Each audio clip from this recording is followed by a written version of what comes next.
The Prince and the Beautiful Blind Girl Part 2.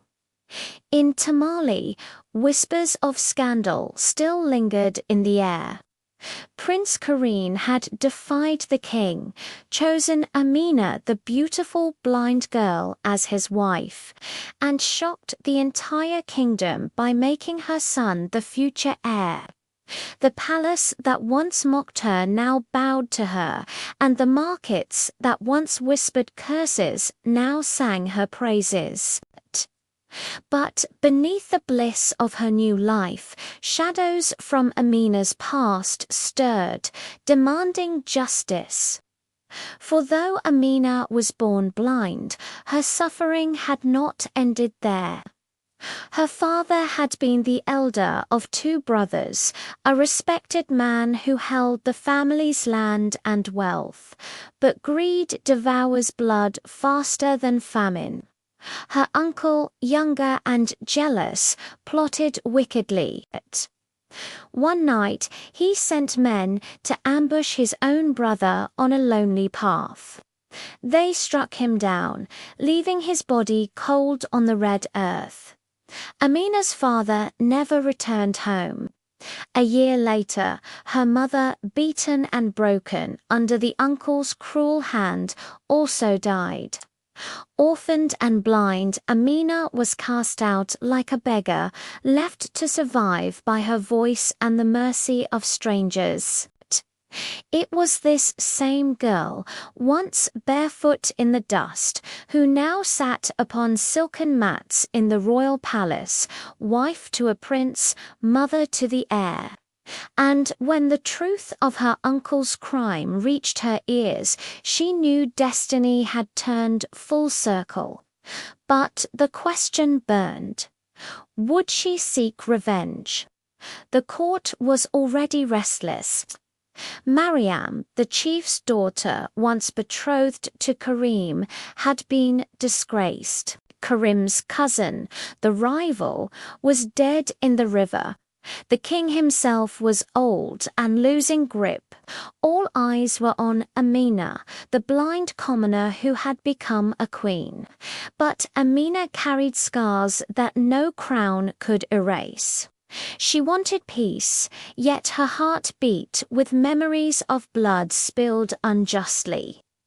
One night, under the baobab tree, she confessed to Karim, "My uncle killed my parents. He stole all that was ours. Should I not take it back?" Karim, torn between justice and mercy, kissed her hand. "You are no longer the orphan they abandoned. You are the mother of my son, the future king. The choice is yours, but know this, vengeance will make the throne shake." The scandal erupted when Amina's uncle himself dared to appear at the palace. Wearing fine robes bought with stolen wealth, he bowed before the king and declared, "Great one, forgive your son. I bring tribute to show loyalty." But Amina heard his voice, the same voice that haunted her nightmares. Her blood froze.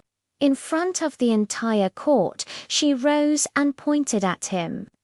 "This man murdered my father, abused my mother, and left me for dead." Gasps filled the hall. The king roared, demanding proof, and proof came on. Old servant of the uncle, racked with guilt, stepped forward. He confessed to being part of the ambush and revealed how the uncle had orchestrated it all. The court was in uproar. Some demanded the uncle be executed immediately. Others whispered that Amina, now the prince's wife, had orchestrated the scandal to grab more power. The markets buzzed with gossip. Was the blind girl now queen of vengeance? The uncle, desperate, tried to twist the tale. "She is blind. How can she know truth from lies?" She bewitched the prince with her voice, just as she deceives you now. But the Griot of Tamale struck his drum and spoke with authority. The ancestors have long awaited this day. Justice cannot remain buried under greed, but the twist was not finished. Amina's uncle revealed his final weapon, a son of his own, hidden until now. Strong, cunning, and ambitious. The boy had grown in secret and now demanded recognition as rightful heir of their bloodline. He claimed that Karim's marriage to a blind commoner was a disgrace, and that the throne should pass instead through him. The elders trembled. Was the kingdom headed for civil war? Prince Karim drew his sword, declaring, "This throne is not for traitors. My son will inherit Tamale, not the bloodline of murder."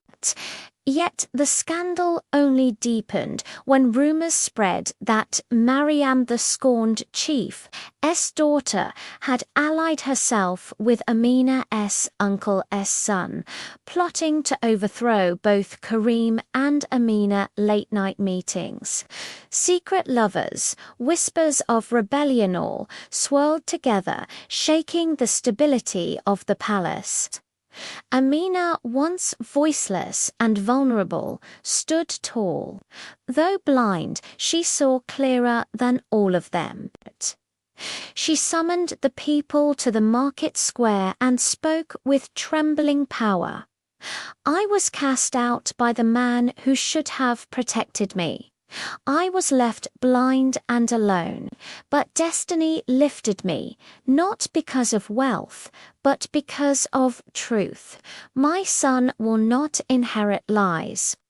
If I must confront my blood, I will do it not as a victim, but as a queen." The crowd roared with support. The uncle, disgraced and abandoned, tried to flee, but the people seized him.